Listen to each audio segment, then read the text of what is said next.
Us dream wie in 2003 een van de eerste wenfarmen voor handicapten die helemaal opzetten waard door de orden zelfs. Het was zien als een landelijk voorbeeldproject. Een project dat nijvolging kreeg, want 200 oren volgen. Maar zonder rimpelingen wienen de eerste jaren net. Den Haag verhoor in 2010 de regels voor het PGB. Zwargingstelling JP van den Bent lukt hem waarom. Us dream stier onder druk.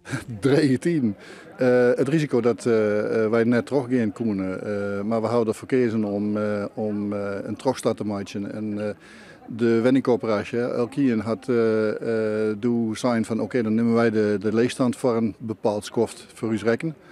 En dat had ons redden. Us dream had plak voor 6 gehandicapte bewoners. In een romgebouw, in de Wenwijk Bilgaard in Ljouwert.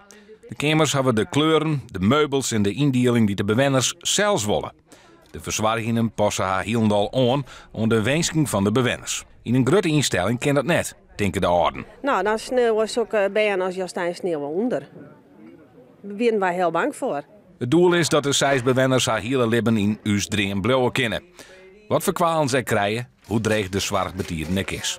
Maar de heid en mem binnen ek 15 jaar na de oprichting nog onmisbaar. Wij binnen vanzelfsdwaande maar het ziekje naar oplossings van als wij het straks net maar zelfs kennen. Maar ja, nou, dat is wel een drege zaak, ja.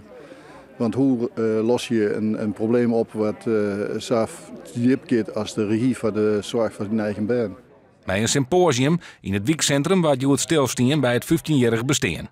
De stemming is optimistisch. De dream van 2003 is uitkwam en zal zeker net weer uit elkaar spotten. Ja, die is fantastisch. Hij ontwikkelt zich en hij liet dingen zien waarvan wij nooit dachten dat er die zin lieten zoeken. Dus echt prachtig.